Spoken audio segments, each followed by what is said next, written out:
Hello friends, welcome to special techno channel. Guys, आज की इस क्लास में LDC 2022 Indian ordnance factory mechanical chargeman question paper को हम लोग डिस्कस करेंगे।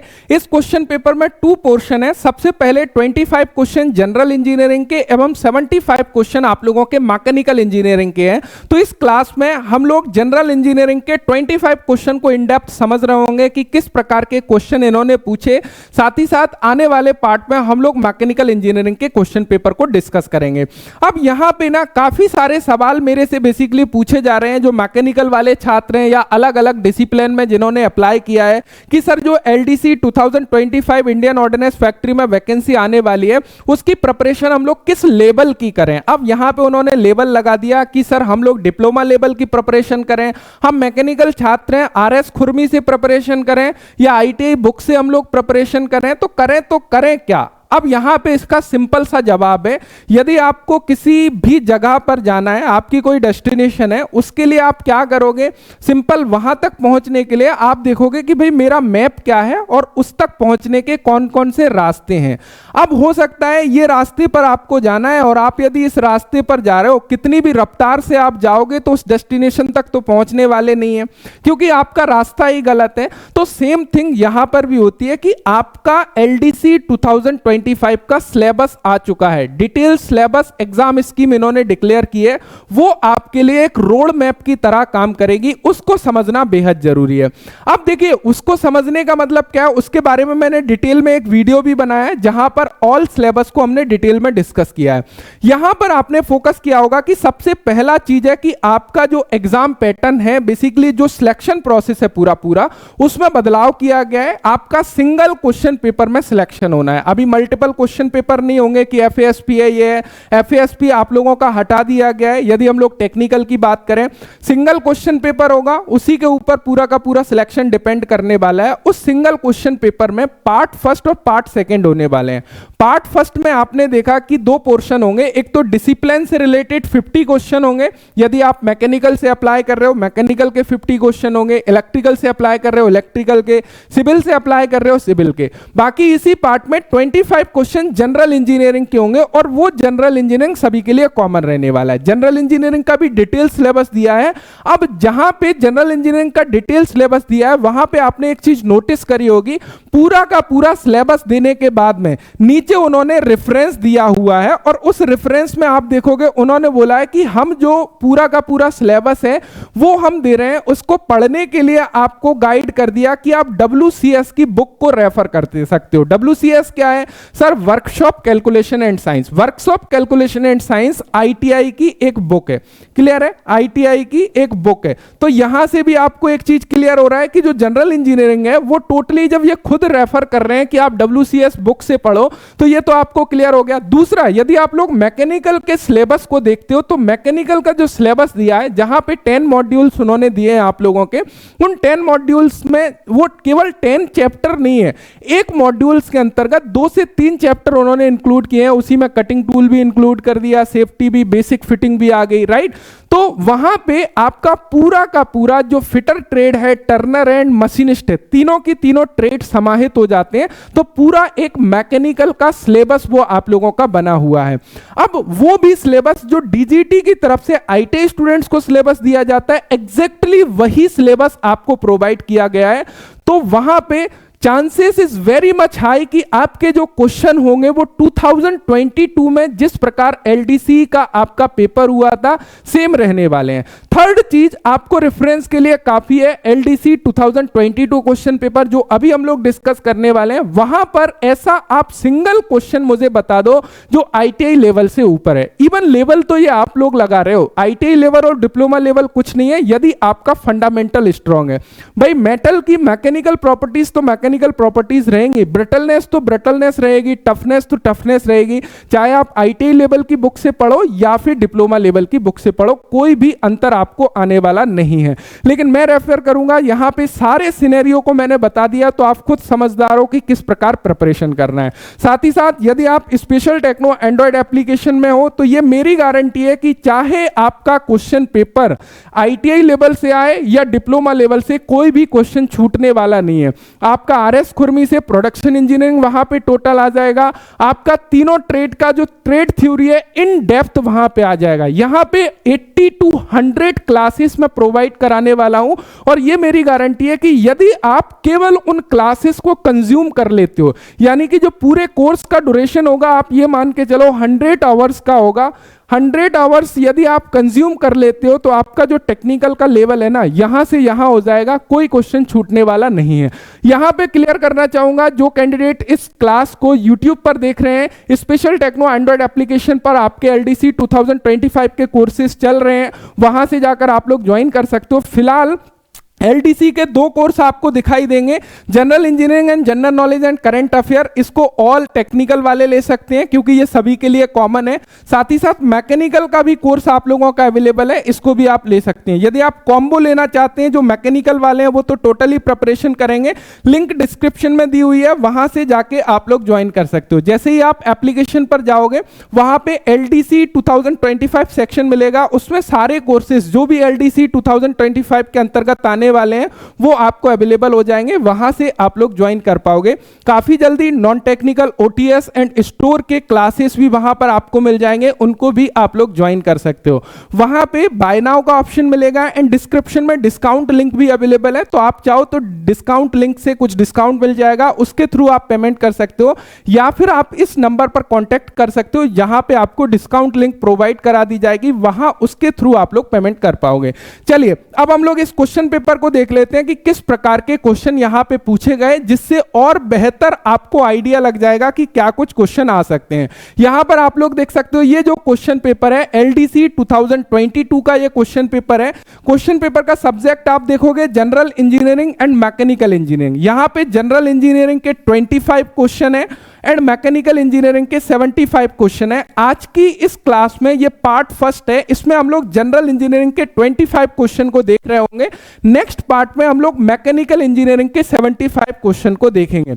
अब देखिए यहां पर कुछ इंस्ट्रक्शन है। यदि हम लोग देखें, सबसे पहला क्वेश्चन यहां पर पूछा गया है आप लोगों के एग्जाम में, यहां पर पूछा है what is the name of part marked as X in centre lathe. Centre lathe में एक्स नेम से एक भाग को चिन्हित किया गया है, इसका नेम आपसे पूछा गया था। This is the very very simple question. Simply आप बता सकते हो, यदि लेथ के बारे में थोड़ी भी नॉलेज है तो आप आराम से इस क्वेश्चन का जवाब दे सकते थे। यहां पर आप लोग देख सकते हो जो सैडल के नीचे लटका हुआ भाग होता है वो हमारा एप्रॉन मैकेनिज्म कहलाता है।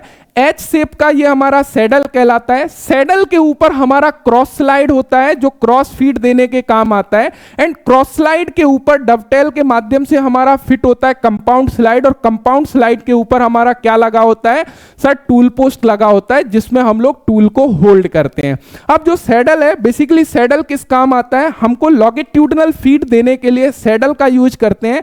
एंड यदि क्रॉस स्लाइड की बात करें, जब हम लोगों को क्रॉस फीड देने की आवश्यकता हो, फेसिंग ऑपरेशन करने की आवश्यकता हो, वहां पर क्रॉस स्लाइड का यूज करते हैं। यदि कंपाउंड स्लाइड की बात करें, यदि हमको लेथ मशीन पर एंगुलर फीड देना है, वहां पर हम लोग कंपाउंड स्लाइड का यूज करते हैं, और टूल पोस्ट में सिंपली हम लोग टूल को माउंट करते हैं। तो कोई भी पार्ट के बारे में पूछे आप लोग इजीली बता सकते हैं। यहां पर इसका जो करेक्ट आंसर था वो क्या था, apron mechanism is the correct answer. अब यहां पे फोकस करिएगा, जरूरी नहीं है वो इस प्रकार के क्वेश्चन कम पूछे, यहां पे हो सकता है वो एप्रॉन मैकेनिज्म के बारे में डीपली क्वेश्चन पूछ ले, तो उसके बारे में इंफॉर्मेशन होना बेहद जरूरी है। देखिए जैसा कि आप देख पा रहे हैं यहां पे आपको एप्रॉन मैकेनिज्म दिखेगा। एप्रॉन मैकेनिज्म के यदि हम लोग वर्क की बात करें कि इसका मेन वर्क क्या है, तो गाइस इसका मेन वर्क होता है, इस मैकेनिज्म में क्या करता है, moving and controlling the carriage. Carriage के अंतर्गत हो सकता है हम लोग क्रॉस फीड को कंट्रोल करें, लॉन्गिट्यूडिनल फीड को कंट्रोल करें, या हम लोग पावर फीड को एंगेज करें, डिसएंगेज करें। ये हम लोग किसके माध्यम से कर रहे हैं, एप्रॉन मैकेनिज्म के माध्यम से कर रहे हैं। कुल मिला के एप्रॉन मैकेनिज्म का जो वर्क है वो हमारा cross feed and longitudinal feed को कंट्रोल करना है, राइट। अब किस प्रकार कंट्रोल करता है उसको थोड़ा सा समझने की आवश्यकता है, तो ध्यान पूर्वक समझिएगा जिससे कि चीजें आपकी क्लियर हो।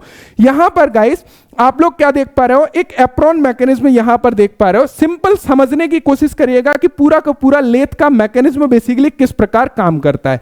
यहां पर आपको क्या नजर आ रहा है, सिंपल आपको नजर आ रहा है कि ये जो हैंड व्हील है, ये हमारा हैंड व्हील है, क्रॉस हैंड व्हील यानी कि क्रॉस स्लाइड का हैंड व्हील। यदि हम इसको रोटेट करेंगे तो इसके माध्यम से एक स्क्रू रॉड है जो हमारा अटैच है यहां पर बॉक्स नट के माध्यम से, तो पूरा का पूरा जो हमारा क्रॉस स्लाइड है वो आगे और पीछे मूव करेगा। अब क्रॉस स्लाइड के ऊपर हमारा बेसिकली कंपाउंड स्लाइड है और कंपाउंड स्लाइड के ऊपर टूल पोस्ट है, तो यानी कि टूल में हम लोग क्रॉस फीड को दे पाएंगे जब हमारा क्रॉस हैंड व्हील जो है क्लॉकवाइज या एंटी क्लॉकवाइज रोटेट करेगा, जब हमारा ये आगे पीछे मूव करेगा।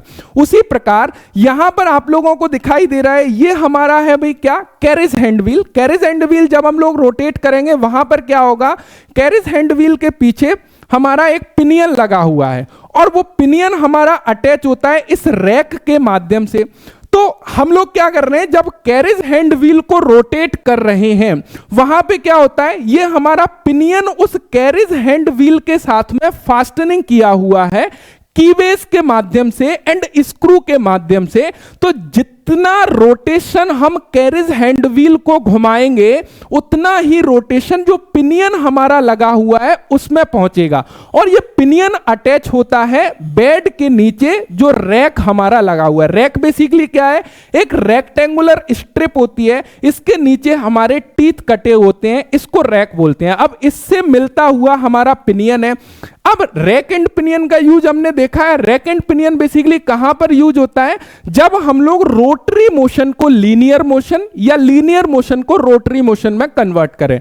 चूंकि हम लोग कैरेज हैंड व्हील को कैसे घुमा रहे हैं, कौन सा मोशन दे रहे हैं, सर हम लोग रोटरी मोशन दे रहे हैं, तो रोटरी मोशन को लीनियर मोशन में कन्वर्ट करता है इन लेथ मशीन के केस में। यदि हम लोग देखने लगे कैसे, जब हम लोग कैरेज हैंड व्हील को रोटरी मोशन में घुमाते हैं तो पिनियन हमारा यहां पर अटैच होता है और इसके माध्यम से ये पूरे के पूरे यूनिट को यानी कि कैरेज को आगे पीछे स्लाइड करता है।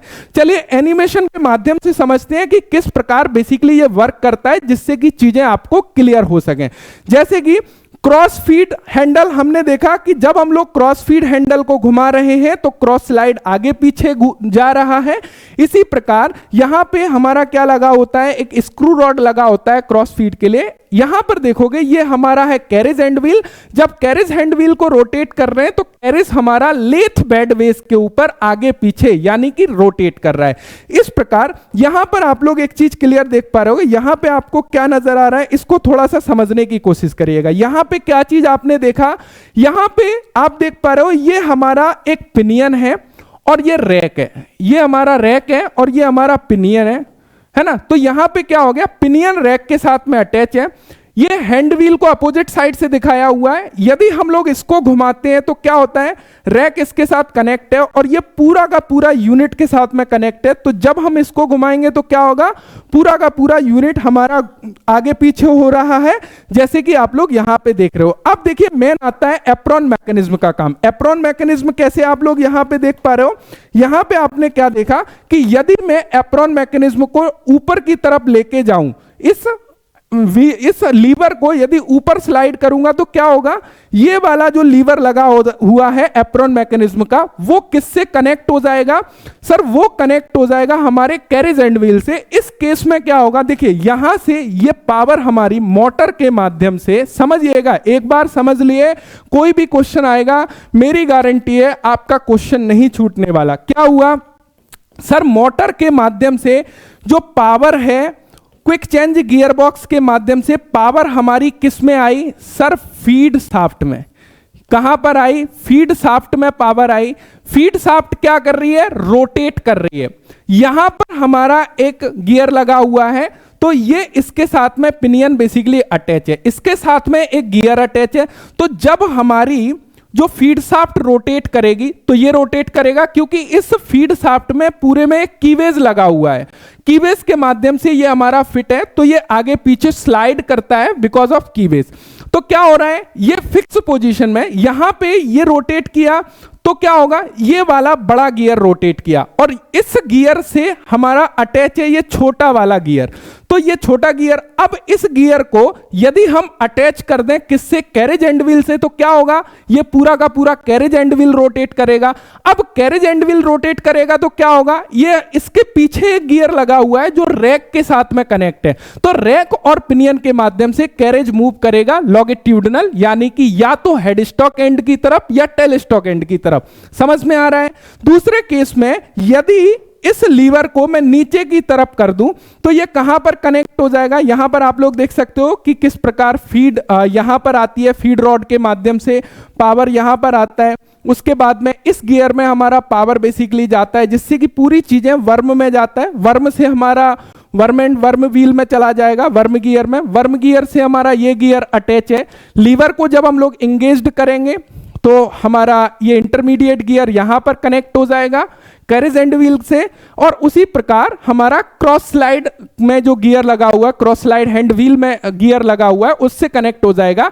तो इस प्रकार कुल मिला के जो हमारा एप्रोन मैकेनिज्म होता है उसका वर्क क्या होता है कि लॉन्गिट्यूडिनल फीड और क्रॉस फीड को कंट्रोल करने के लिए या पावर फीड को इंगेज या डिसंगेज करने के लिए जो एप्रोन मैकेनिज्म है बेसिकली उसका यूज आता है। यहां से एक बहुत डीप क्वेश्चन आपसे पूछा जाता है एप्रोन मैकेनिज्म से कि एप्रोन मैकेनिज्म का वर्क क्या है। वहां पे क्वेश्चन दे देता है कि पावर फीड को इंगेज और डिसंगेज करने के लिए, तो यहां पर आप लोग देख पा रहे हो कि किस प्रकार पावर फीड को इंगेज या डिसंगेज करते हैं, या लेथ मशीन में पावर फीड किस प्रकार फीड सॉफ्ट या फीड रॉड के माध्यम से क्रॉस स्लाइड में एंड कैरेज में मूव करती है। तो मुझे उम्मीद है ये चीज आपको क्लियर हो गई होगी। अब थोड़ा सा आगे चलते हैं, अगले क्वेश्चन की यदि बात करें, यहां पर नेक्स्ट क्वेश्चन में जो आप लोगों से पूछा गया है, यहां पे पूछा है what is the advantage of wing nut. जो विंग नट होता है उसका क्या फायदा होता है, क्या विंग नट कोच निर्माण कार्य में यूज करते हैं, हैवी ड्यूटी असेंबली में यूज करते हैं, लूजन एंड टाइटन विदाउट रिंच, या फिर प्रोवाइड डेकोरेटिव के लिए, या हम लोग सजावटी रूप प्रदान करने के लिए यूज करते हैं। तो सिंपल सा हमको क्लियर है कि जो विंग नट होता है उसका यूज कहां पर किया जाता है कि उसको टाइट और लूज हम लोग विदाउट रिंच कर सकते हैं, वहां पर कोई स्पेनर या रिंच की आवश्यकता नहीं होती उसको टाइट करने के लिए। उसमें जो विंग होते हैं उसकी मदद से हम लोग हाथ के माध्यम से ही उस नट को टाइट या फिर ढीला कर सकते हैं। तो यहां पर ऑप्शन सी हमारा करेक्ट हो जाता है। सिंपल समझ में आ रहा है कि लूजन and Titan without wrench is the correct answer. हमारा जो विंग नट होता है कुछ इस प्रकार का होता है, यदि हमको इसको टाइट करना है तो हाथ की मदद से ही हम लोग इसको टाइट या फिर लूज कर सकते हैं। For example hand hexa frame and blade को जब हम लोग फिट करते हैं हेक्सा फ्रेम में ब्लेड को, तो वहां पर भी हमारा विंग नट बेसिकली लगा होता है, जहां पर हम लोगों को ब्लेड को टाइट या लूज करने के लिए कोई भी रिंच या स्पेनर की आवश्यकता नहीं पड़ती। बहुत ही सिंपल क्वेश्चन पूछा था। अगले क्वेश्चन की यदि बात करें, थर्ड नंबर का नेक्स्ट क्वेश्चन है, यहां पे पूछा था what is the advantage of using जिब हेड की। जिब हेड की क्या उपयोग करने का क्या फायदा होता है। हमारी की डिफरेंट टाइप की होती है, फीदर की, वुडरफ की, जिब हेड की, तो वहां पे उन्होंने जिब हेड की के बारे में पूछा था। ऑप्शन ए देखोगे, इन्होंने बोला है यूज्ड फॉर टेपर्ड शाफ्ट, क्या वो टेपर्ड शाफ्ट के ऊपर प्रयोग किया जाता है। कैन वी विड्रॉ इजीली, हम आसानी से वापस लिया जा सकता है। या फिर सी ऑप्शन में बोल रहा है यूनिडायरेक्शनल टॉर्क प्रदान करता है। या फिर डी ऑप्शन में बोल रहा है हाई स्पीड एप्लीकेशन में अच्छा होता है। तो क्या करेक्ट होगा, इसमें हेड बना होता है। बेसिकली आप लोग देखोगे जैसा कि नेम से क्लियर हो रहा है, यह हमारा जिब हेड की है। यहां पर आप क्या देख पा रहे हो, एक हेड बना हुआ है। इस हेड की मदद से हम लोग असेंबली से इसको आसानी से बाहर निकाल सकते हैं। तो इसका ये एडवांटेज होता है कि हेड हमको मदद करता है जब हमको की को बाहर रिमूव करना है उस सिचुएशन में। यहां से ज्यादातर क्वेश्चन आपका जिब हेड की से रिलेटेड आ जाता है यदि की तरफ जाता है, एंड वुडरफ की से। वुडरफ की का पर्पस क्या होता है, वुडरफ की का इस्तेमाल ऑलवेज हम लोग कहां पर करते हैं, टेपर्ड सॉफ्ट के ऊपर करते हैं। जो टेपर हिस्सा होता है वहां पर वुडरफ की का प्रयोग किया जाता है। या फिर वुडरफ की के शेप के बारे में पूछ लिया जाता है कि इसका शेप हमारा किस प्रकार का होता है। तो यहां पर आप लोग देख सकते हो सेमी सर्कल शेप होता है बेसिकली इसका। तो ये आप लोगों को क्लियर होना बेहद जरूरी है। यहां पे एक और क्वेश्चन फीदर की से रिलेटेड पूछा जाता है जो काफी पॉपुलर है और काफी एग्जाम में पूछा जा चुका है। फीदर की बेहद महत्वपूर्ण है आपके एग्जाम के पॉइंट ऑफ व्यू से। यदि वो की तरफ जाता है, फीदर की कुछ इस तरीके की दिखाई देती है। यहां पे बेसिकली इसका यूज क्या होता है, यदि हम लोग फीदर की के देखें, इसके जो एंड होते हैं वो राउंडेड होते हैं, जैसे कि आप देख पा रहे हो यहां पे इसके जो दोनों छोर हैं वो कुछ इस तरीके के राउंड आपको नजर आएंगे। एंड इसका जो यूज है, this is useful when the hub pulley has a slide actually on shaft to some distance, यानी कि चाहे हम हब की बात करें या फिर शाफ्ट की बात करें, वो कुछ दूरी तक यदि उसको एक्सिस के पैरेलल स्लाइड करना है तो उस सिचुएशन में हम किसका प्रयोग कर लेते हैं, फीदर की का प्रयोग कर लेते हैं। क्योंकि फीदर की यहां पर सॉफ्ट के ऊपर हम लोगों ने प्रॉपर फिट कर दी स्क्रू के माध्यम से, देन शाफ्ट हमारी हब के ऊपर स्लाइड कर सकती है या हब जो है स्लाइड कर सकता है। जहां पे आपने देखा होगा कि लेथ मशीन में एक प्रॉपर गियर शाफ्ट होती है, उस गियर शाफ्ट के ऊपर गियर को स्लाइड करके हम लोग दूसरे गियर के साथ में मैच करते हैं जब स्पीड को चेंज करना होता है। वो किसकी मदद से हो पा रहा है, क्योंकि वहां पर हम लोग फीदर की का यूज कर रहे हैं ताकि हम लोग थोड़ा सा शिफ्टिंग कर सकें, लीवर के माध्यम से गियर की शिफ्टिंग कर सकें, हल्का सा एक्शन मूवमेंट दे सकें। वो किसकी मदद से दे पा रहे हैं, बिकॉज ऑफ फीदर की। This is the very very important यदि वो की तरफ आगे बढ़ता है। नेक्स्ट क्वेश्चन यदि हम देखें 4 नंबर का अगला प्रश्न है, यहां पर इन्होंने आपसे पूछा था क्वेश्चन में कि what is the name if hot steel cooled rapidly to from a new structure. गर्म स्टील को तेजी से ठंडा करने पर जो नया स्ट्रक्चर बनेगा उसका नेम आपसे पूछा था। This is the very very most important. ऐसा हो नहीं सकता कि इंजीनियरिंग में स्ट्रक्चर से रिलेटेड, हीट ट्रीटमेंट से रिलेटेड, मैकेनिकल प्रॉपर्टी से रिलेटेड क्वेश्चन आपसे ना पूछा जाए। इसको थोड़ा सा समझने की आवश्यकता है। यहां पर थोड़ा सा समझिएगा, आप लोग एक फिगर देख पा रहे होंगे, इस फिगर को यदि ध्यान पूर्वक आपने समझ लिया तो कोई भी क्वेश्चन आपका गलत नहीं होगा।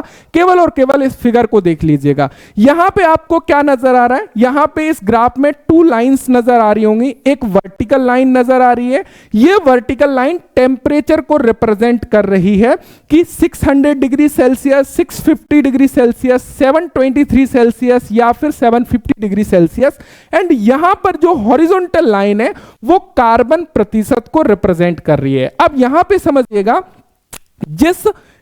जिस स्टील में कार्बन की प्रतिशत मात्रा 0.0025 प्रतिशत होती है, क्या बोला, 0.0025 प्रतिशत, यानी कि प्योर आयरन जिसको हम बोल सकते हैं, उसका जो स्ट्रक्चर होता है वो फेराइट स्ट्रक्चर होता है, राइट। उसके बाद में जिस स्टील में कार्बन प्रतिशत मात्रा 0 से लेके 0.8 तक होती है उसको बोला जाता है हाइपोयूटेक्टाइड स्टील। उसको क्या बोला जाता है, हाइपोयूटेक्टाइड स्टील। और हाइपोयूटेक्टाइड स्टील में जो हमारे स्ट्रक्चर होता है वो फेराइट प्लस पियरलाइट स्ट्रक्चर होता है।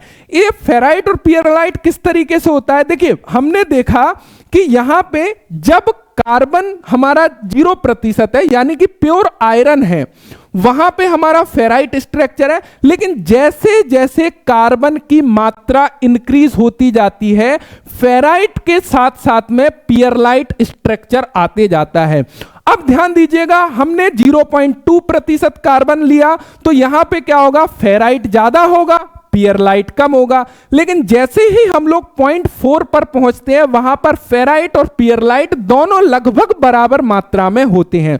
लेकिन जैसे ही हमने कार्बन की प्रतिशत मात्रा को और बढ़ाना चालू किया और हम 0.84% कार्बन पर पहुंचते हैं, वहां पर फेराइट पूरी तरह से समाप्त हो जाता है और वहां पर जो स्ट्रक्चर होता है वो होता है हमारा ओनली पियरलाइट स्ट्रक्चर। कौन सा स्ट्रक्चर होता है सर, 0.84% कार्बन वाली स्टील में ओनली पियरलाइट स्ट्रक्चर होता है और उस स्टील को बोला जाता है यूटेक्टाइड स्टील। उस स्टील का एक पर्टिकुलर नाम होता है यूटेक्टाइड स्टील। अब इस स्टील की एक बहुत ही अच्छी खास बात होती है। क्या खास बात होती है, चूंकि यहां पर क्या है, पूरा का पूरा यूटेक्टाइड स्टील होता है, यहां पे हमारा पियरलाइट स्ट्रक्चर होता है।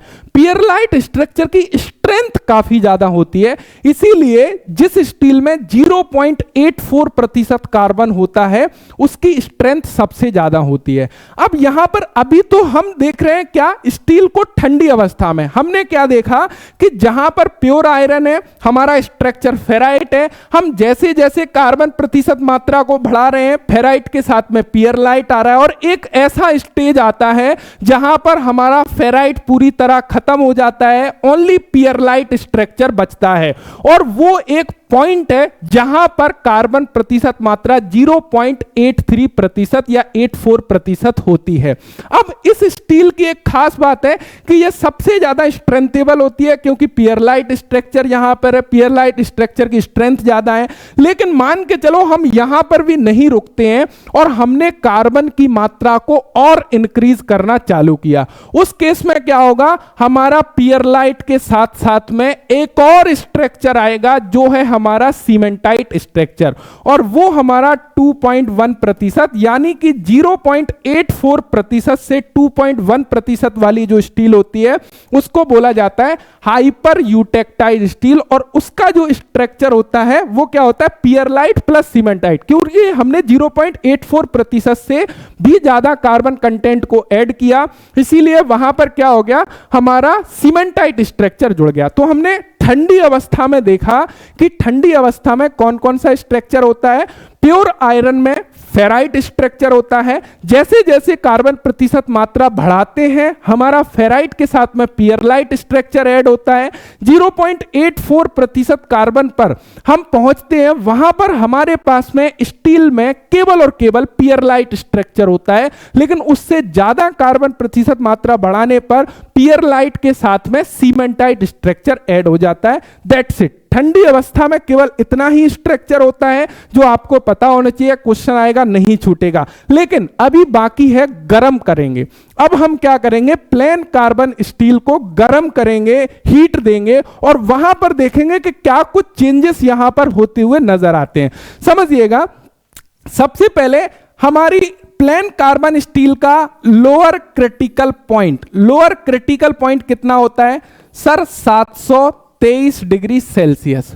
723 degree Celsius lower critical point है। सर लोअर क्रिटिकल पॉइंट क्या होता है, लोअर क्रिटिकल पॉइंट वो पॉइंट होता है जहां पर प्लेन कार्बन स्टील का स्ट्रक्चर अपनी अवस्था में टूटकर, यानी कि फेराइट स्ट्रक्चर है या सीमेंटाइट है या फिर पियरलाइट है, वो टूटकर आस्टेनाइट बनना प्रारंभ करता है।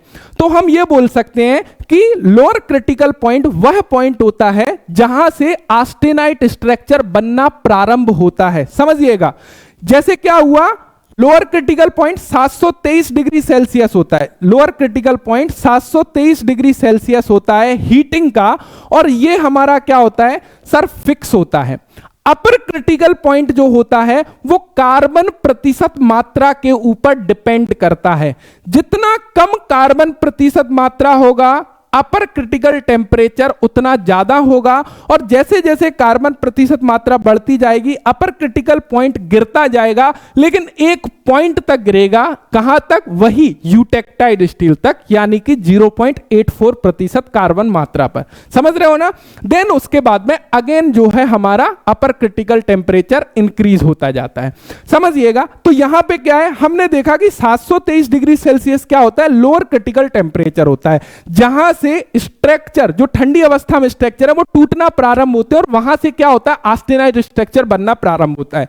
क्या हुआ, मान के चलो हमने हाइपोयूटेक्टाइड स्टील को गर्म किया। हाइपोयूटेक्टाइड स्टील मतलब जिस स्टील में कार्बन प्रतिशत मात्रा 0% से लेके 0.84% मात्रा है, उसमें हमने ठंडी अवस्था में क्या पाया, फेराइट और पियरलाइट पाया। जब हम लोअर क्रिटिकल टेम्परेचर तक इसको गर्म करेंगे, वहां पर क्या होगा, फेराइट और पियरलाइट टूटेंगे, और वहां पे सबसे पहले हमारा पियरलाइट क्या होता है? पियरलाइट स्ट्रक्चर एक ऐसा स्ट्रक्चर होता है जो लोअर क्रिटिकल टेम्परेचर पर ही पूरी तरह ऑस्टेनाइट में बदल जाता है।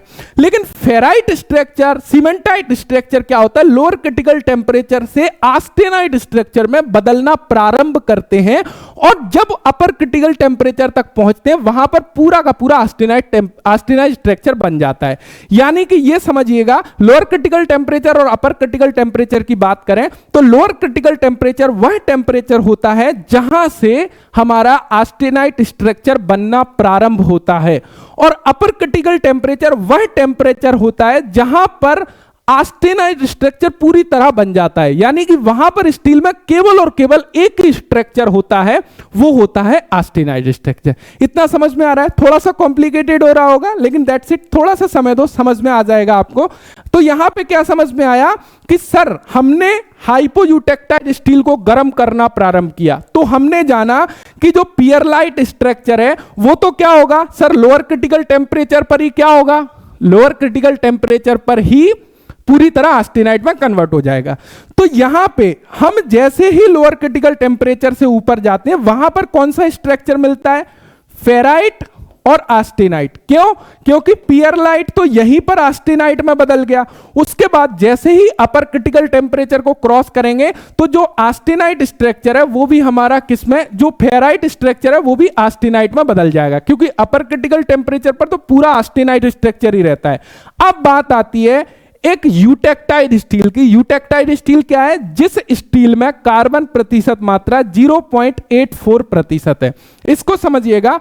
अब हमने क्या देखा कि यहां तो पूरा का पूरा पियरलाइट स्ट्रक्चर है और पियरलाइट स्ट्रक्चर में हमने जाना कि जैसे ही लोअर क्रिटिकल टेम्परेचर पर जाता है वो ऑस्टेनाइट में बदल जाता है।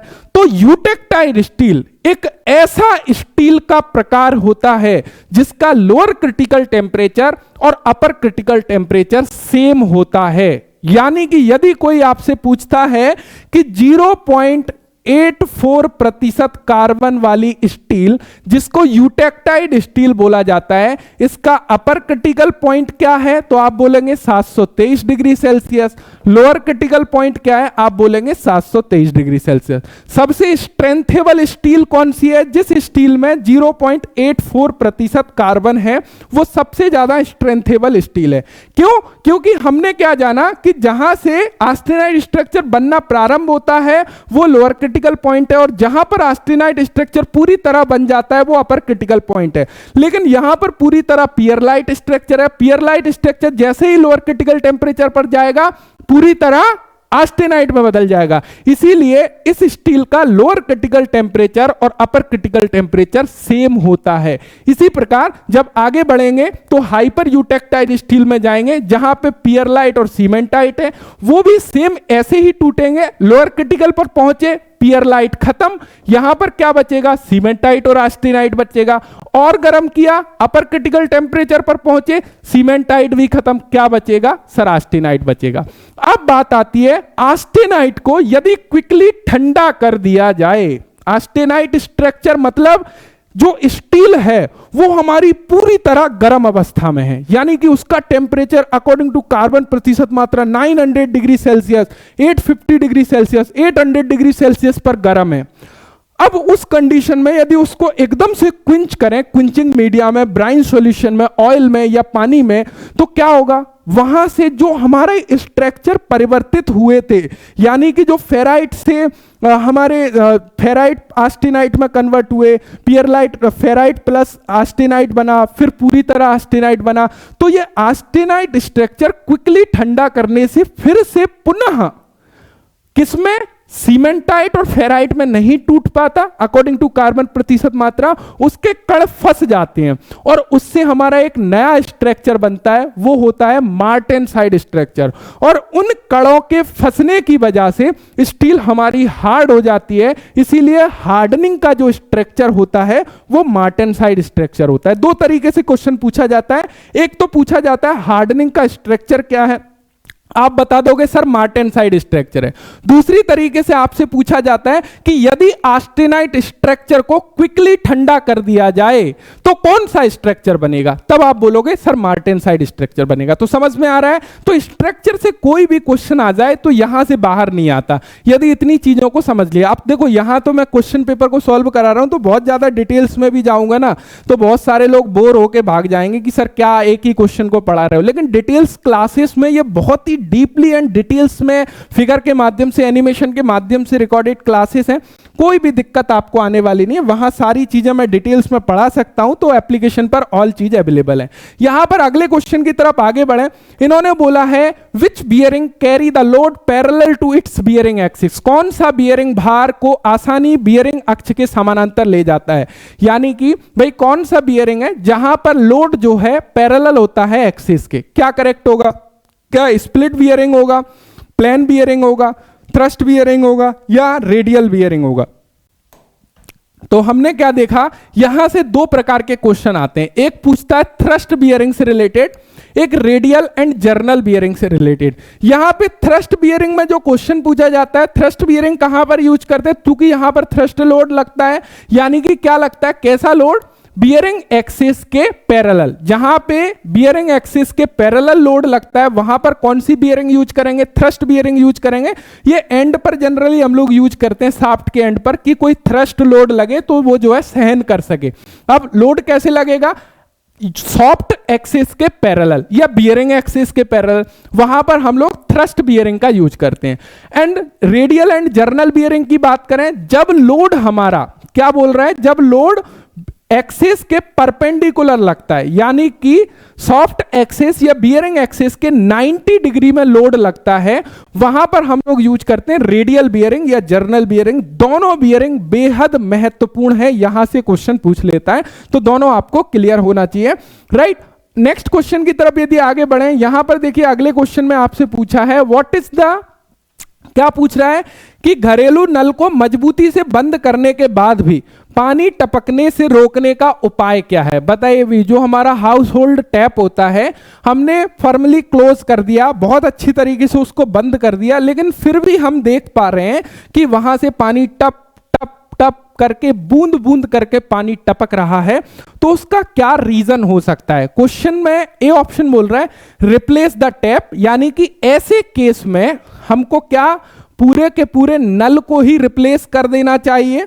रिप्लेस वॉशर, क्या हमको वॉशर को रिप्लेस करना चाहिए। Renew tap spindle, tap spindle को नवीनीकृत करना चाहिए, या टाइटन सफिशिएंट बॉक्स, यानी कि जो स्टिफिंग बॉक्स होता है उसको कस देना चाहिए। तो क्या उपाय करेंगे इस केस में जब हमारे घरेलू नल से पूरी तरह उसको टाइट करने पर भी पानी टपकता रहता है। तो सबसे पहले ऐसे केस में हमको नल को समझना पड़ेगा, टैप को समझना पड़ेगा कि कैसे वर्क करता है, कौन सा पार्ट होता है, जिससे कि हम चीजों को समझ सकें। यहां पर आप लोग क्या देख पा रहे हो, एक टैप को देख पा रहे हो। यहां पर क्या होता है, ये हमारा पाइपलाइन में फिट है, यानी कि जो वाटर की सप्लाई आ रही है वो कैसे आ रही है सर, यहां से आ रही है, यहां से आ रही है, यहां से आ रही है। ये पानी आता है यहां पे, ये जब हम लोग इसको घुमाएंगे, ओपन करेंगे तो क्या होगा, ये ऊपर की तरफ उठेगा, एंड यहां पे वॉशर की जो पैकिंग दी हुई है वो ऊपर जाएगा, तो पानी के लिए जगह बनेगी, पानी यहां से नीचे आएगा। यहां से भी पानी ऊपर जा सकता है, तो क्या होता है स्टफिंग बॉक्स, यहां पे जो पैकिंग दी है, स्टफिंग बॉक्स की पैकिंग दी है, ये किस लिए दी है, ताकि पानी यहां से ना जाए।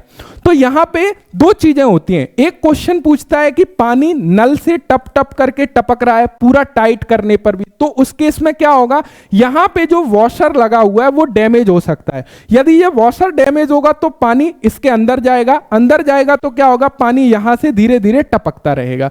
दूसरी चीज वो बोलता है कि स्पिंडल के यहां से पानी ऊपर से लीकेज करता है, उस केस में हमको क्या करना होता है, जो स्टफिंग बॉक्स की पैकिंग होती है जो कि यहां पर दी जाती है, उस स्टफिंग बॉक्स की पैकिंग को सही करने की आवश्यकता होती है, या तो स्टफिंग बॉक्स की पैकिंग को बदलने की आवश्यकता होती है। तो यहां से कुछ स्पेशली क्वेश्चन पूछे जाते हैं, मैं आपको बता देता हूं, जैसे कि दृढ़ता से बंद करने के बाद भी नल से पानी धीरे धीरे टपकता है, जो क्वेश्चन अभी आया है, इसका कारण क्या हो सकता है, वॉशर का घिस जाना या खराब हो जाना, वॉशर पर कंकड़ का टुकड़ा आ जाना, जंग या अन्य बाहरी पदार्थ आ जाना, कुल मिला के वॉशर की सिटिंग प्रॉपर नहीं हो रही है। यदि वॉशर की सिटिंग प्रॉपर नहीं होगी तो पानी जाएगा। ऐसे केस में क्या उपचार करना चाहिए? वॉशर को रिप्लेस करना चाहिए, वॉशर को यदि वहां कंकड़ आया है तो उसको साफ करना चाहिए, स्वाभाविक सी बात है, तो हम लोग इसको ठीक कर सकते हैं।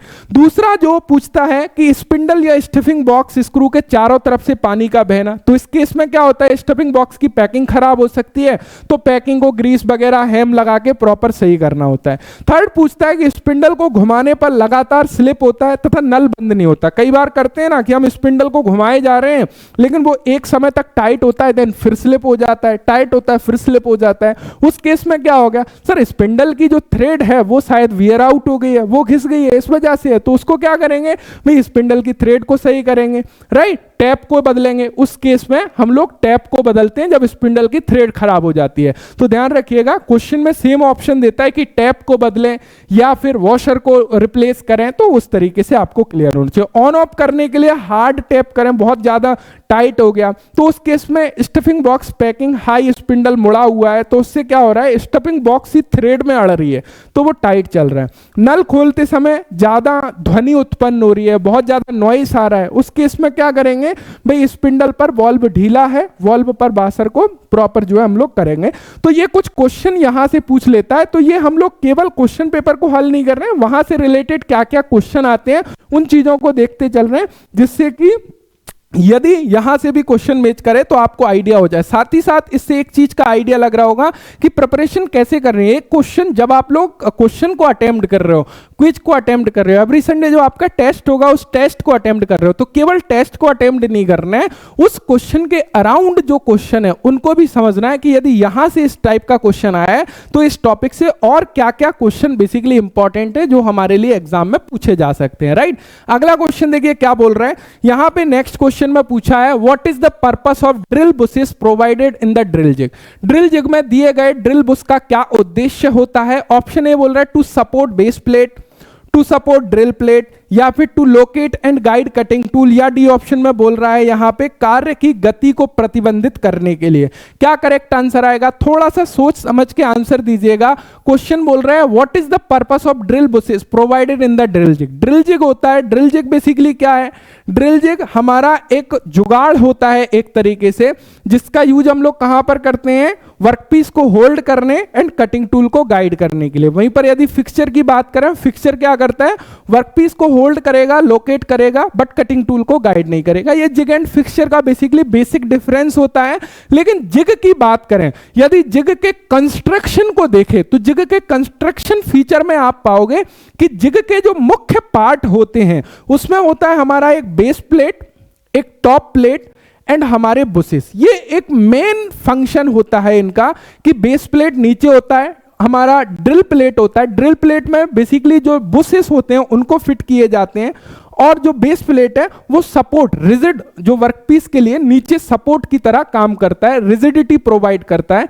और बुशेस का काम क्या होता है, बुशेस का काम बेसिकली होता है to locate and guide cutting tool. वो क्या करेगा, काटने के उपकरण को प्रॉपर लोकेट करेगा कि यदि ड्रिल हमारा आएगा तो इस जगह पर आना है, देन उसको इस जगह पर चलना है। तो वो बेसिकली किसका काम होता है, बुश का काम होता है। यहां पर आप लोग देख सकते हो, एंड जितने भी डिटेल्स मैं यहां पर ले रहा हूं ये सारी डिटेल्स जो एप्लीकेशन में आपको इंपॉर्टेंट पीडीएफ के नेम से सेक्शन दिया हुआ है वहीं से लिया जा रहा है। कोई भी क्वेश्चन जो आपको मटेरियल प्रोवाइड किए गए, जो पीडीएफ प्रोवाइड करे गए हैं इंपॉर्टेंट पीडीएफ करके, वहां से बाहर नहीं मिलेगा। पूरे के पूरे क्वेश्चन पेपर में वो आप लोग चेकआउट कर सकते हैं। ये सारा का सारा जो स्क्रीनशॉट आप देख रहे हो ये सेम आपको जो मटेरियल प्रोवाइड कराया है उसी मटेरियल से यहां पर आपको देखने को मिल रहा है। यहां पर क्या देख रहे हैं, the basic feature of a drill jig are, इसमें होता है बेस प्लेट और जिग बॉडी जिसको बोलते हैं, ड्रिल प्लेट या जिग प्लेट जिसको बोलते हैं, ड्रिल बुशेस या लोकेटिंग पिंस जिसको बोलते हैं, एंड क्लैंप्स। ये चार बेसिकली यहां पे पार्ट होते हैं। यहां पर यदि बेस प्लेट की हम बात करने लगे तो बेस प्लेट का काम क्या होता है, rigid support and mounting piece part. हम लोग क्या करते हैं सपोर्ट के लिए, और यदि हम लोग पीस को माउंट कर रहे हैं वहां पर, जैसे कि यहां पर देखोगे तो एक है बेस प्लेट जहां पे हमारा पीस माउंट होता है, एक होता है टॉप प्लेट या ड्रिल प्लेट। टॉप प्लेट या ड्रिल प्लेट क्या करेगा, होल्ड द ड्रिल बुशेस। यहां पे क्या होते हैं, हमारे जो ड्रिल बुशेस लगे होते हैं उनको होल्ड किया जाता है। अब ये ड्रिल बुशेस का बेसिकली काम क्या होगा सर, ड्रिल बुशेस का काम तो यही होगा, they are use to locate and guide drill. जो हमारा ड्रिल्स है, रीमर्स है, टैप है, जो भी सिंगल एक्सिस चल रहा है, जो भी टूल है, ड्रिल, रीमर, टैप, उनको गाइड करना एंड लोकेट करना कि भाई आपको इसको इस जगह पर चलाना है और उसको प्रॉपर लोकेट करना। तो ये बेसिकली ड्रिल बुशेस होता है। ड्रिल बुशेस डिफरेंट टाइप के होते हैं, solid type, slip renewable Bush, right. तो वो एक अलग कॉन्सेप्ट है, उसको डिटेल्स में हमने समझा हुआ है आपकी क्लासेस में। अगला क्वेश्चन देखिए, 8 नंबर का अगला क्वेश्चन है, which coupling is used in the place for slight relative movement is required. किस जगह पर कपलिंग का उपयोग किया जाता है जिसके लिए मामूली सापेक्ष गति की आवश्यकता होती है। यहां पर क्या बोल रहे हैं कि किस जगह पर हम लोग किस जगह की बात कर रहे हैं, ये ऐसी जगह की बात की जा रही है जहां पे थोड़ा सा स्लाइटली रिलेटिव मूवमेंट, वहां पे हम लोग थोड़ा सा मूवमेंट बेसिकली कर सकें, ऐसी जगह पर हम लोग यूज करते हैं। तो इसका क्या करेक्ट आंसर होगा यदि 8 नंबर की हम बात करें, सिंपल सी बात है, वही कौन सा होगा, फ्लेक्सिबल कपलिंग होगा, ताकि उसको हम लोग थोड़ा सा रिलेटिव मूवमेंट जो है दे सकें। तो यहां पे सी ऑप्शन हमारा जो है करेक्ट आंसर हो जाता है। अगला क्वेश्चन समझिएगा, what is the name of copper ore. Copper ore का नाम क्या है। कॉपर ओर जो होता है, क्या गैलेना है या ब्लेंडे है या फिर बॉक्साइट है या फिर मेलाकाइट है। तो हम सभी को पता है, यदि हम कॉपर की बात करें, कॉपर का जो अयस्क होता है वो मेलाकाइट बेसिकली कॉपर का अयस्क होता है। यदि बाकी हम देखने लगे, यदि गैलेना की बात करें, ये सीसा का अयस्क होता है। ब्लेंड की बात करें, इसको बेसिकली हम लोग क्या बोलते हैं, इसे स्फेलेराइट भी बोला जाता है, और ये जिंक यानी कि जस्ता का अयस्क होता है। बॉक्साइट तो बहुत ही पॉपुलर है, कई बार आपके एग्जाम में क्वेश्चन आया हुआ है, एल्यूमिनियम का अयस्क होता है। एंड मेलेकाइट हमारे तांबा या कॉपर का बेसिकली अयस्क होता है। तो क्या होता है, कई बार आयरन ओर के बारे में भी आप लोगों से क्वेश्चंस पूछ लिया जाता है, तो आयरन ओर आपको क्लियर होना चाहिए। यहां पर क्या पूछा गया है, what is the property of the lubricant that he vapour is given of from the oil. यानी कि चिकनाई का वह गुण क्या है जिससे तेल में से वाष्प निकल जाता है। क्या वो विस्कोसिटी है, फायर पॉइंट है, पोर पॉइंट है या फ्लैश पॉइंट है। This is the very very most important property यदि हम लोग लुब्रिकेंट की बात करें। चारों प्रॉपर्टी से रिलेटेड क्वेश्चन आ जाता है। विस्कोसिटी के बारे में पूछ लेता है, this is the very very most important property. Fire point, pour point and flash point, सभी को समझ लेते हैं जिससे कि चीजें आपकी क्लियर हो। यदि हम लोग बात करें प्रॉपर्टी ऑफ लुब्रिकेंट्स की, यहां से विस्कोसिटी की बात की जाए, यह तेल की तरलता जिससे बियरिंग सतह में बिना दबे उच्च दाब या भार को सहन किया जाता है। सबसे पहले लुब्रिकेंट को समझिएगा। लुब्रिकेंट बेसिकली क्या होता है, दो पार्टों के बीच में हम लोग लुब्रिकेंट को लगाते हैं, जहां पे दो पार्ट स्लाइड कर रहे हैं या रोटेट कर रहे हैं, जिससे कि वहां पे फ्रिक्शन ना हो। तो जो लुब्रिकेंट में विस्कोसिटी होती है, विस्कोसिटी नंबर आप लोगों ने देखा होगा, हाई विस्कोसिटी नंबर और low viscosity number.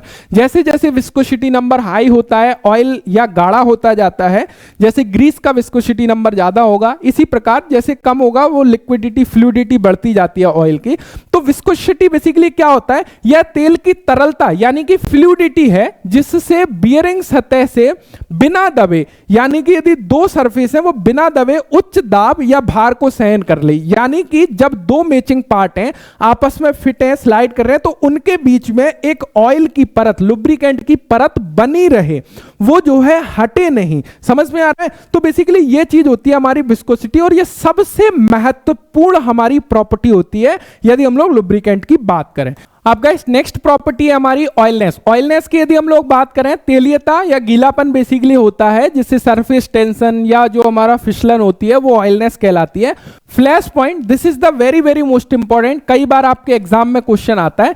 Flash point basically क्या होता है, यह वह ताप है, यानी कि यदि उसको टेम्परेचर दिया जाए तो वह टेम्परेचर है जहां पर ऑयल हमारा वाष्प के रूप में वाष्प बनकर उड़ने लगता है, वो हमारा फ्लैश पॉइंट कहलाता है। दूसरा होता है फायर पॉइंट, जैसे कि कि नेम से क्लियर हो रहा है कि वह तापमान जहां पर तेल हमारा फायर यानी कि आग पकड़ लेता है। थर्ड होता है पोर पॉइंट। पोर पॉइंट क्या होता है? वह तापमान है जहां स्नेहक को बहने पर वह बहने योग्य हो जाता है, यानी कि उसकी फ्लूइडिटी बेसिकली बढ़ जाती है। पोर पॉइंट मतलब समझ रहे हो? The temperature at which the lubricant is able to flow when proudly, यानी कि जो हमारा फ्लूइडिटी उसमें ज्यादा हो जाती है, बहने का गुण ज्यादा हो जाता है, इतना हम लोग उसको गर्म करें, वो हमारा पोर पॉइंट होता है। तीनों बेहद महत्वपूर्ण है, flash point, fire point and pour point. तीनों से क्वेश्चन पूछ लिया जाता है, ये चीजें क्लियर होना बेहद जरूरी है। अब गाइस अगला क्वेश्चन है, what is the material used to manufacture rivet? Rivet बनाने के लिए किस सामग्री का प्रयोग करेंगे? रबर का, सिंथेटिक का, हार्डेंड स्टील या माइल्ड स्टील? तो क्लियर है, रबर का हम कर नहीं सकते, सिंथेटिक का नहीं करेंगे, हार्डेंड स्टील का क्यों नहीं करेंगे? क्योंकि रिवेटिंग करते समय हमको एक एंड को रिवेट आकार यानी कि रिवेट के हेड का शेप देना होता है, तो हार्डेंड स्टील शेप में नहीं आएगी, इसीलिए हम किसका करते हैं? माइल्ड स्टील का बेसिकली यूज करते हैं। तो डी ऑप्शन यहां पे आपका करेक्ट था। अगला क्वेश्चन देखिए क्या बोल रहा है, what is the name of tool used to cut thicker sheets, यानी कि मोटी चादरों को काटने के लिए प्रयुक्त औजार का नाम क्या है? क्या हम लोग बेंड स्निप का यूज करेंगे, लीवर सीयर का यूज करेंगे, स्ट्रेट स्निप का यूज करेंगे, या फिर सर्कल काटने की मशीन का यूज करेंगे? किसका प्रयोग बेसिकली हम लोग करेंगे? हम सभी को पता है, यदि हम लोग स्निप एंड सीयर की बात करें, किसकी बात करें? स्निप एंड सीयर की बात करें, उसका प्रयोग कहां करते हैं? सीट मेटल में करते हैं, सीट की कटिंग करने के लिए। तो लीवर सीयर का यूज हम लोग करते हैं जब हम लोगों को मोटी चादरें या मोटी या थिकर सीट्स को काटना हो। नेक्स्ट क्वेश्चन देखिए 13 नंबर का पूछा है, ये यहां पे पूछ रहे हैं स्टेनलेस स्टील की गैस वेल्डिंग में किस प्रकार की फिलर रॉड का बेसिकली प्रयोग किया जाता है? तो यहां पे हम लोग किसका प्रयोग करते हैं? कोलंबियम स्टेनलेस स्टील जो है हमारा फिलर रॉड होता है, जिसका हम लोग बेसिकली प्रयोग कर लेते हैं। नेक्स्ट यदि हम लोग देखें, यहां पे नेक्स्ट क्वेश्चन हमारा पूछा गया है 14 नंबर का, और यहां पे बोल रहा है what is the function of AC welding transformer? अब देखो, मैंने वेल्डिंग चैप्टर का आपको 14 क्लास प्रोवाइड कराऊंगा। कितना? 14 क्लास। इट्स माय गारंटी कि ये 14 क्लास यदि आप देख लेते हो तो एक भी क्वेश्चन, चाहे वह कितने भी डेप्थ में आपसे पूछ ले, वेल्डिंग का छूटने वाला नहीं है। वेल्डिंग आपके सिलेबस में नहीं दिया हुआ है, लेकिन वेल्डिंग से क्वेश्चन आपका इंक्लूड किया जाता है। 2020 का देख लो, 22 का देख लो, तो वेल्डिंग चैप्टर मैं आपके कोर्सेज में प्रोवाइड कराऊंगा। वहां पे 14 क्लासेस होंगी। इन 14 क्लासेस का टाइम ड्यूरेशन लगभग 12 आवर्स होगा। 12 घंटे यदि आप दे देते हो तो गारंटी है मेरी कि वेल्डिंग चैप्टर से कोई भी क्वेश्चन आपका नहीं छूटेगा, चाहे वह कितनी भी डेप्थ में पूछे। वेल्डिंग सेफ्टी से रिलेटेड, गैस वेल्डिंग से रिलेटेड, वेल्डिंग इक्विपमेंट से रिलेटेड, टाइप्स ऑफ वेल्डिंग या आर्क वेल्डिंग से रिलेटेड या पोलैरिटी से रिलेटेड, वेल्डिंग डिफेक्ट से रिलेटेड, हर एक कॉन्सेप्ट वहां पर कवर है। यहां पर तो बहुत ही सिंपल क्वेश्चन पूछा है कि वेल्डिंग ट्रांसफार्मर का प्रयोग क्या है। तो हमने क्या देखा कि देखिए, वेल्डिंग इक्विपमेंट के अंतर्गत वेल्डिंग ट्रांसफार्मर आ जाता है। यदि हम लोग देखें गैस वेल्डिंग में वेल्डिंग इक्विपमेंट क्या होते हैं? भी हमारा ऑक्सीजन सिलेंडर, एसिटिलीन सिलेंडर होता है, रेगुलेटर होता है। तो इक्विपमेंट का पर्पस क्या होता है? जैसे कि रेगुलेटर है, रेगुलेटर बेसिकली क्या करता है कि हाई प्रेशर वाली गैस के प्रेशर को कम करके ब्लो पाइप तक पहुंचाता है, जिससे कि हम लोगों को प्रॉपर फ्लो मिल सके उस गैस का, जिससे कि हमारा जो टेम्परेचर है, वेल्डिंग टेम्परेचर, वो हम लोग प्रॉपर कंट्रोल कर सके। तो मेन पर्पस क्या है?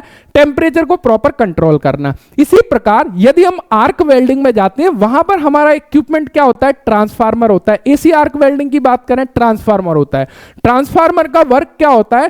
ट्रांसफार्मर का वर्क होता है कि मेन सप्लाई को वेल्डिंग सप्लाई में कन्वर्ट करना। अब मेन सप्लाई को वेल्डिंग सप्लाई में कन्वर्ट करने से क्या मतलब है? जो हमारी मेन सप्लाई होती है, बेसिकली वहां पे हाई वोल्टेज लो एंपियर होता है। जैसे आपने देखा होगा मेन लाइन 440 वोल्ट, तो समझ रहे हो वहां पे वोल्टेज ज्यादा है, एंपियर कम है। लेकिन वेल्डिंग के लिए जो हमको आवश्यक है, लो वोल्टेज हाई एंपियर की आवश्यकता होती है। तो वेल्डिंग ट्रांसफार्मर हमारे लिए क्या करता है? It convert to low voltage high current ampere, या लो वोल्टेज को हाई करंट एंपियर में कन्वर्ट करता है, या मेन सप्लाई को वेल्डिंग सप्लाई में कन्वर्ट बेसिकली करता है। जैसे कि यहां पर आप लोग देख सकते हो AC welding transformer. In AC welding transformer is a type of AC welding machine which convert the AC main supply and AC welding supply।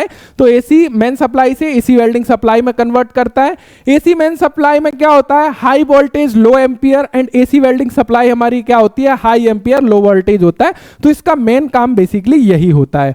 Next यहां पे पूछा है कि गैस वेल्डिंग में उपयोग के बाद लौ को कैसे बुझाएं। यहां पर समझिएगा ये बेहद महत्वपूर्ण है कि जब हम लोग वेल्डिंग कर रहे हैं, वेल्डिंग करते समय हमारी वेल्डिंग प्रक्रिया हो गई खत्म। वेल्डिंग प्रक्रिया खत्म होने के बाद हमको क्या करना है, गैस वेल्डिंग में जो लौ है, जो हमारी फायर जल रही है, फ्लेम है, उस फ्लेम को बुझाना है। तो कैसे बुझाएंगे? ऑप्शन देखिए क्या बोल रहा है। सबसे पहला ऑप्शन बोल रहा है shut off oxygen and dip blow pipe in water, कि सबसे पहले हम ऑक्सीजन वाल्व को बंद करें और उसके बाद ब्लो पाइप को पानी में डुबा दें। क्या ये सही तरीका है? गलत, पॉसिबल ही नहीं है।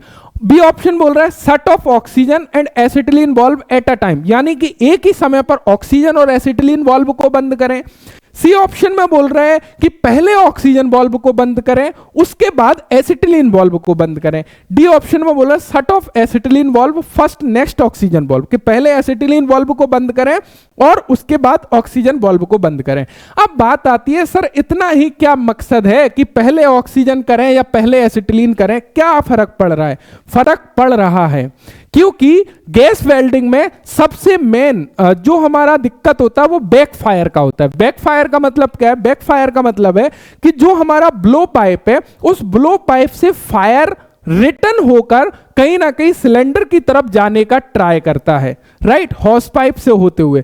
तो वहां पे इसीलिए हमको ऑलवेज ध्यान रखना होता है कि जब भी हम लोग लौ को शट डाउन कर रहे हैं, फ्लेम को बंद कर रहे हैं, उस कंडीशन में while extinguishing the flame shut off the acetylene valve first and then the oxygen valve. सबसे पहले हम किसको करेंगे सर? फ्यूल को बंद करेंगे। जो हमारा फ्यूल क्या है यहां पे ऑक्सीजन एसिटिलीन में, एसिटिलीन फ्यूल है, ऑक्सीजन उसको सहायता प्रदान करता है जलने के लिए। यदि हम फ्यूल को ही बंद कर देंगे तो क्या होगा? उसके बाद ऑक्सीजन को बंद करेंगे तो फ्यूल बचेगा ही नहीं, ऑटोमेटिक, कोई भी दिक्कत नहीं है। यदि हमने ऑक्सीजन को पहले बंद किया तो क्या होगा? वो अंदर की तरफ जो है बैकफायर होने के चांसेस रहेंगे। तो हमेशा ध्यान रखिएगा कि जब हम लोग एक्सटिंग्विशिंग कर रहे हैं फ्लेम को, उस कंडीशन में सबसे पहले ईंधन यानी कि फ्यूल गैस को बंद किया जाता है। जैसे कि गैस वेल्डिंग के केस में एसिटिलीन गैस को बंद करेंगे, उसके बाद में हम ऑक्सीजन को बंद करेंगे। अगला क्वेश्चन देखिए 16 नंबर का है, which tool is used to check the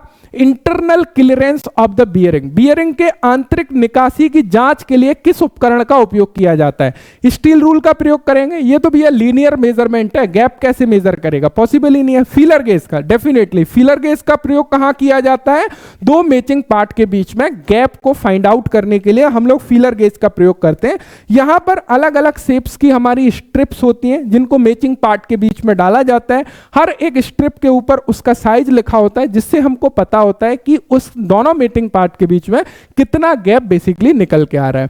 अगला क्वेश्चन देखिए, समझिएगा। यहां पे पूछा है ब्लास्ट फर्नेस में अयस्क में चूना पत्थर क्यों मिलाया जाता है? Why limestone is added to the ore in the blast furnace? Blast furnace में हम क्या करते हैं भैया? ब्लास्ट फर्नेस में हम लेके आते हैं किसको? आयरन ओर डालेंगे। आयरन ओर क्या है? जहां पे हमारा लोहा को खदान से निकालते हैं आयरन ओर को, उसमें लेकिन बहुत सारी इंप्रॉपर्टीज होती हैं।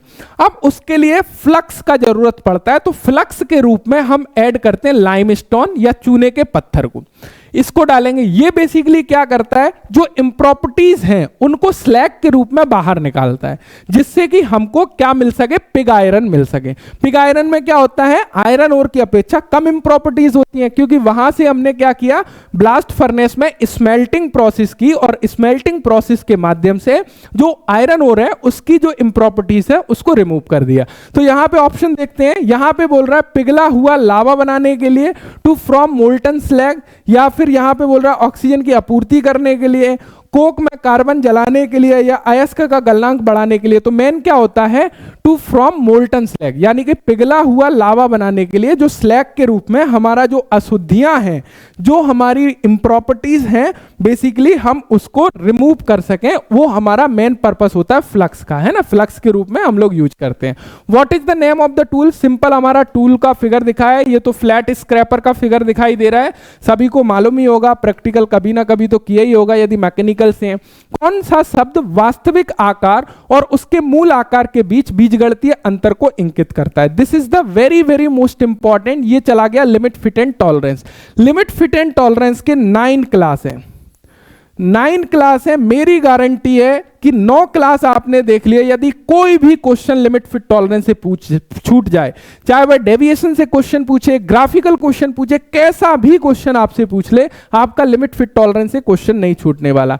यहां पर समझिएगा, which term indicate the algebraic difference between the actual size it's corresponding basic size. इसका मतलब समझ रहे हो क्या बोल रहा है? यहां पर बोल रहा है, देखिए कोई हमारा एक बेसिक साइज है, मान के चलते हैं हमारा बेसिक साइज है 20 मिलीमीटर, और यहां पे प्लस माइनस 0.5 मिलीमीटर का हमको दिया हुआ है अपर डेविएशन और लोअर डेविएशन। यहां पे हमको दिया है, इतनी छूट दी हुई है, यहां पे टॉलरेंस दिया हुआ। अब समझिएगा यहां पे क्या बोल रहे हैं, which term indicate the algebraic difference between the actual size. Actual size क्या होता है सर? हमारा यहां पे होगा मिनिमम साइज और मैक्सिमम साइज। हमारा यदि मैक्सिमम साइज की हम बात करें तो मैक्सिमम साइज कितना निकल के आएगा? 20.50 मिलीमीटर निकल के आएगा। और मिनिमम साइज कितना निकल के आएगा? मिनिमम साइज हमारा सर 19.50 मिलीमीटर निकल के आएगा, राइट। यहां पे एक्चुअल साइज, इन दोनों के बीच में जो भी ऑपरेटर के द्वारा साइज बनाया गया, यानी कि जो हमारा पार्ट बन गया, उसके बाद में हम मेजर करते हैं, और मेजर करने के बाद में जो साइज हमको मिलता है वो क्या कहलाता है सर? वो एक्चुअल साइज कहलाता है ना, वो एक्चुअल साइज कहलाता है। मान के चलिए हमारा जो एक्चुअल साइज निकल के आता है वो हमारा निकल के आता है 20.0 मिलीमीटर। समझिएगा, 20.0 मिलीमीटर। अब यहां पे वो क्या बोल रहा है कि यहां पे बोल रहा है algebraic difference between the actual size and corresponding basic size. Actual size कितना है सर? 20 है, और इसका कॉरस्पॉन्डिंग बेसिक साइज कितना है सर? 20 है, -20। तो यहां पे हमारा एक्चुअल, ये हमारा 0 क्या आया?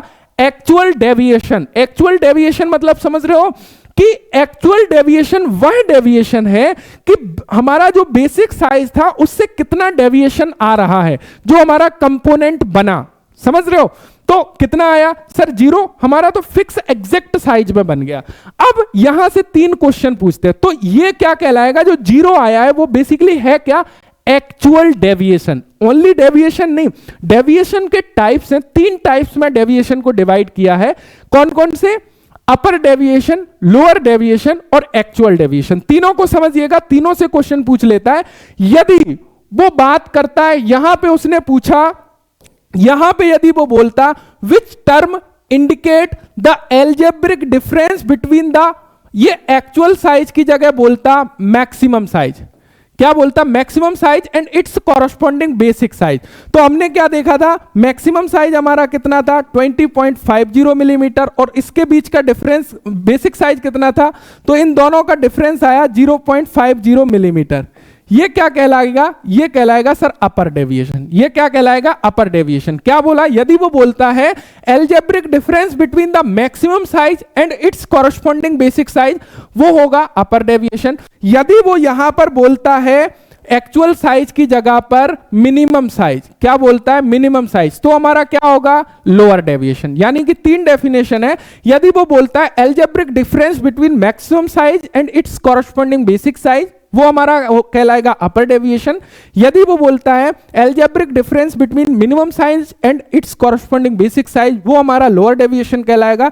यदि वो बोलता है actual difference between actual size and it's corresponding basic size, वो हमारा कहलाएगा एक्चुअल डेविएशन। तो तीनों चीजें क्लियर होनी चाहिए। यहां पे ओनली डेविएशन विचलन दिया हुआ है, तो इसलिए हम लोग विचलन की तरफ लगाएंगे। यदि विचलन की जगह पर एक्चुअल डेविएशन यहां पर दिया हुआ है, सॉरी आप लोग देख सकते हो एक्चुअल डेविएशन दिया हुआ है, तो करेक्ट आंसर क्या होगा? यहां पे ओनली डेविएशन नहीं होगा, ओनली डेविएशन नहीं होगा, क्या होगा?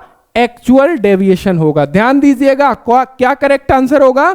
बी ऑप्शन होगा। ओनली डेविएशन नहीं होगा, ओनली डेविएशन नहीं होगा, एक्चुअल डेविएशन होगा। इन सब के आंसर आई थिंक गलत दिए हैं आंसर की में आप लोगों की, तो ध्यान दीजिएगा। नहीं आप बोलो सर नहीं डेविएशन होगा, बिल्कुल नहीं, आपका करेक्ट आंसर होगा एक्चुअल डेविएशन, राइट। ये चीजें डीपली समझोगे तो आपको समझ में आएगा। यहां पे आई थिंक आपके आंसर की में बहुत सारे आंसर्स गलत थे, उनको करेक्ट किया या नहीं किया, क्लेम किया या नहीं किया, उसके बारे में आइडिया नहीं है। अगला क्वेश्चन समझिएगा, स्क्रू थ्रेड माइक्रोमीटर से किस आयाम को मापा जाता है? Which diameter is measured by using screw thread micrometer. Screw thread micrometer से किस आयाम को मापा जाता है? स्क्रू थ्रेड माइक्रोमीटर के बारे में क्लियर है? देखिए कोई भी आउटसाइड माइक्रोमीटर, वहां पर दो मेजरिंग फेसेस होते हैं, एनविल और स्पिंडल।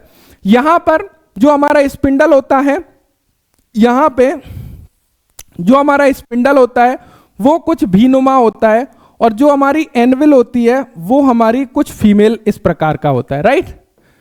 यहां पे कुछ इस प्रकार का हमारा होता है।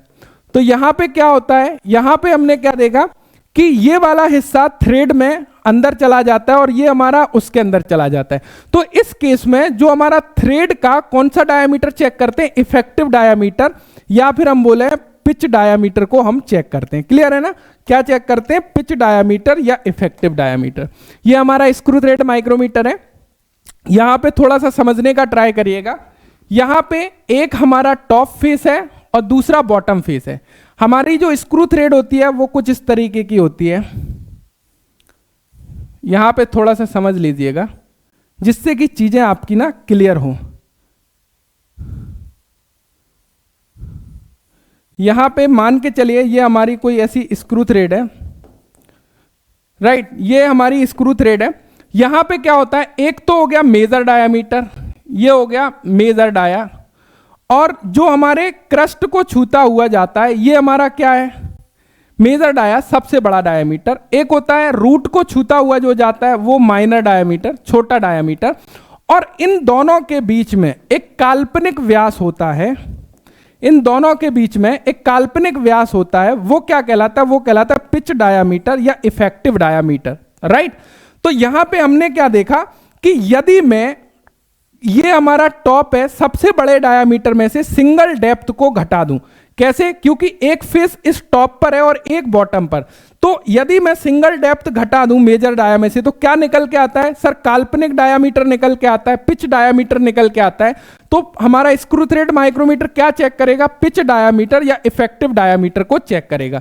तो यहां पे करेक्ट आंसर क्या है, effective diameter of screw thread is the correct answer. I think इसका भी गलत आंसर दिया उन्होंने, सिंपल क्वेश्चन के कुछ गलत आंसर दे दिए हैं, तो ये चीज क्लियर होने चाहिए, भले ही वो गलत दें लेकिन आपको सही से पढ़ना है। अगला क्वेश्चन क्या बोल रहे हैं, यहां पे द्रवीभूत ठोसों के ज्वलनशील पदार्थों को वर्गीकृत किया गया है, यानी कि जो फ्लेमेबल लिक्विफाइड होते हैं, फ्लेमेबल लिक्विड होते हैं, ऑयल हो गया, ग्रीस हो गया, या फिर हमारे पेट्रोल डीजल हो गए, उसको किस कैटेगरी में बेसिकली रखा है फायर के में, class A fire, class B, class C या क्लास डी। तो क्लियर होना चाहिए, क्लास ए फायर जो भी सॉलिड मटेरियल्स होते हैं, कागज, पेपर, लकड़ी, वो हमारे क्लास ए में आ जाते हैं। क्लास बी की यदि बात करें, जो भी लिक्विड होते हैं हमारे फ्लेमेबल लिक्विड होते हैं, डीजल, पेट्रोल, ऑयल, वो क्लास बी के अंतर्गत आ जाते हैं। जो भी गैसेस होती हैं हमारी, वो हमारे क्लास सी के अंतर्गत आ जाते हैं। जो भी इन्वॉल्विंग मेटल्स होते हैं, लाइक इलेक्ट्रिक शॉर्ट सर्किट वगैरह जो मेटल्स होते हैं उनमें जो आग लगती है वो क्लास डी फायर के अंतर्गत आ जाते हैं। तो ये आपको क्लियर होना चाहिए। यहां पे बोला है कि जो हमारे लिक्विड्स हैं उनके बारे में बोल रहा है, ज्वलनशील पदार्थ, जो द्रवीभूत ठोसों के ज्वलनशील पदार्थ, वो हमारे किसके अंतर्गत आएंगे, क्लास बी फायर के अंतर्गत बेसिकली आएंगे। यहां पर देख सकते हो जैसे कि फ्यूल के अकॉर्डिंग क्लास में डिवाइड करते हैं, वुड, पेपर, क्लॉथ या सॉलिड मटेरियल से जो आग जलती है उसको क्लास ए में बोलते हैं। फ्लेमेबल लिक्विड या लिक्विडेबल सॉलिड्स जो होते हैं जैसे ग्रीस वगैरह, वो उसमें आग लगती है, क्लास बी फायर कहलाता है। यदि हम बात करें यहां पे गैस एंड लिक्विफाइड गैस की, क्लास सी फायर के अंतर्गत आ जाता है। इन्वॉल्विंग मेटल्स की बात करें, क्लास डी फायर के अंतर्गत आ जाता है। ये वही पीडीएफ है जो आपके जो है कोर्सेस में मैंने प्रोवाइड कराई है। अगला क्वेश्चन समझिएगा 22 नंबर का, which is the immediate life saving procedure, तत्काल जीवन रक्षक प्रक्रिया कौन सी है। तो immediate life saving procedure basically क्या होता है, हमारा फर्स्ट एड। फर्स्ट एड हमारा प्राथमिक चिकित्सा जो होता है, प्राथमिक उपचार जो होता है, वो हमारा क्या कहलाता है, इमीडिएट लाइफ सेविंग प्रोसीजर कहलाता है। जब इमीडिएट एक्शन, जो हमारा एक्सीडेंट होता है, तो वहां पे सबसे पहले क्या करते हैं हम लोग, प्राथमिक उपचार देते हैं ताकि उसको हॉस्पिटल तक प्रॉपरली ले जाया जा सके, उसकी जान को बचाया जा सके। इवन यहां पे प्राथमिक उपचार में एक गोल्डन आवर्स कहलाता है, क्या, यहां पे बेसिकली हम लोग गोल्डन आवर्स बोलते हैं। तो गोल्डन आवर्स क्या होता है, फर्स्ट 30 मिनट आफ्टर एक्सीडेंट, यानी कि एक्सीडेंट के पहले 30 मिनट को प्राथमिक उपचार में क्या बोलते हैं, गोल्डन आवर्स बोलते हैं। क्यों बोलते हैं गोल्डन आवर्स, क्योंकि ये वो समय है जो इतना इंपॉर्टेंट हो जाता है कि यदि इस समय में जो पेशेंट है, जो भी इंजर्ड पर्सन है उसको हॉस्पिटल तक पहुंचा दिया जाए तो उसकी जान को बचाया जा सकता है। इसीलिए ये पीरियड को गोल्डन आवर्स पीरियड कहलाते हैं। साथ ही साथ प्राथमिक उपचार में एबीसी का बड़ा महत्व है। बहुत ज्यादा क्वेश्चन पूछा जाता है कि प्राथमिक उपचार में एबीसी से क्या तात्पर्य है। तो ए यहां पर क्या होता है, एयरवेज, यानी कि सबसे पहले कोई भी इंजर्ड पर्सन है, एक्सीडेंट होता है तो हमको क्या करना चाहिए, एबीसी चेक करना चाहिए। एबीसी मतलब सबसे पहले हमको यह चेक करना है कहीं वो इस तरीके से उल्टा तो नहीं गिरा हुआ है, क्या उसके एयरवे, यानी कि ए से क्या होता है एयरवे, एयरवे यानी कि क्या नाक जो जहां से वो सांस लेता है, मुंह नाक वो खुला हुआ है।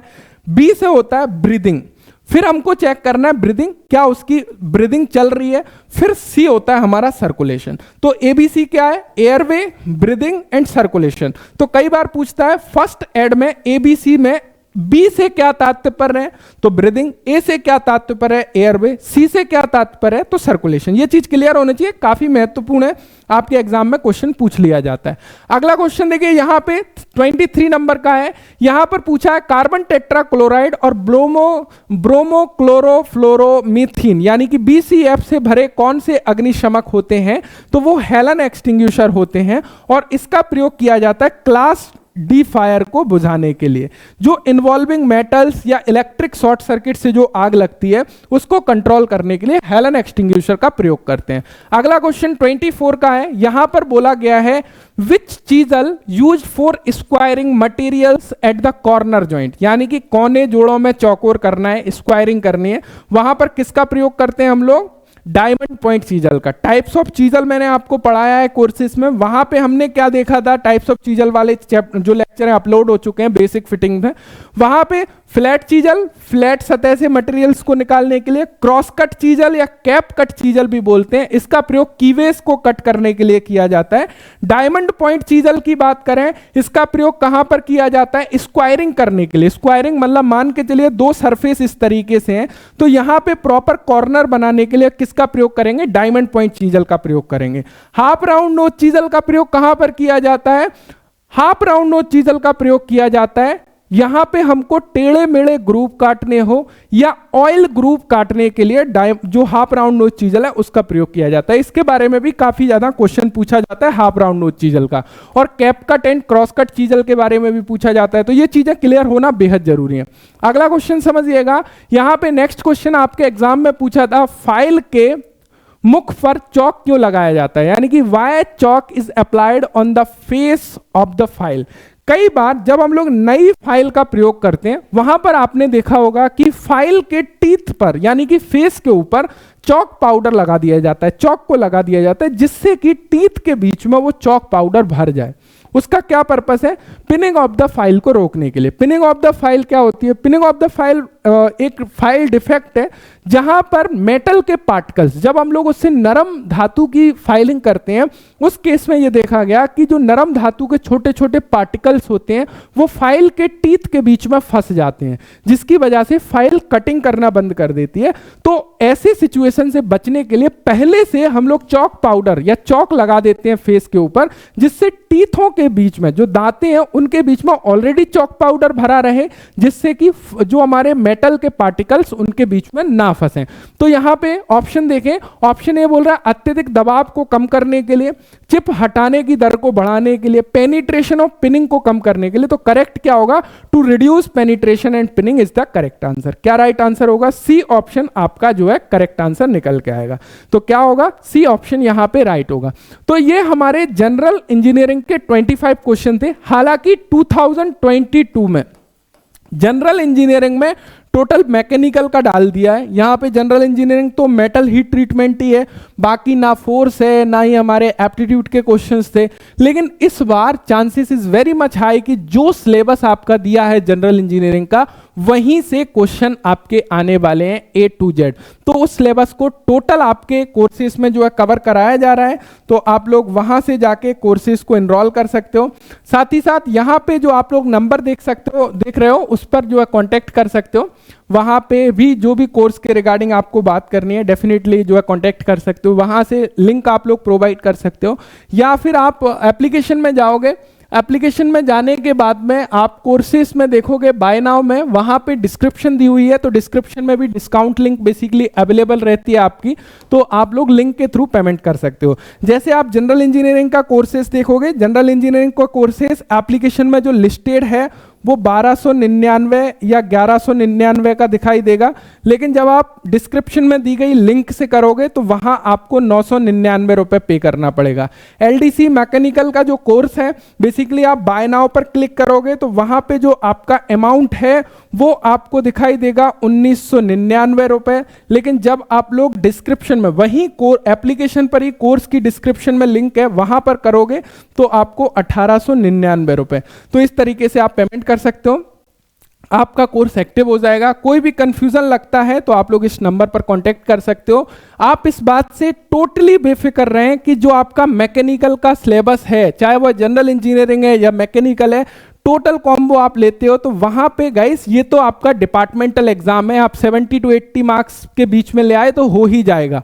हम जो है ओपन रिक्रूटमेंट की प्रिपरेशन कराते हैं जहां पे कैंडिडेट यही सिलेबस को कवर करके, यही कंटेंट को कंज्यूम करके 90 प्लस मार्क्स लेके आता है और वो ओपन मेरिट में जो है अपना नाम लेके आता है। कई सारे छात्र जो है इसरो, डीआरडीओ या फिर अलग अलग डिपार्टमेंट में जो है वर्क कर रहे हैं स्पेशल टेक्नो के माध्यम से। तो मुझे उम्मीद है कि ये 25 क्वेश्चंस आपके क्लियर हुए होंगे, साथ ही साथ वे ऑफ टीचिंग भी आपको समझ में आ रहा होगा कि किस तरीके से डीपली क्लासेस आपकी होंगी। हालांकि काफ़ी सारी सीरीज यूट्यूब पर भी अवेलेबल हैं, आप उनको भी कंज्यूम करोगे तो बहुत कुछ आपका टेक्निकल में बेसिकली कवर हो जाएगा।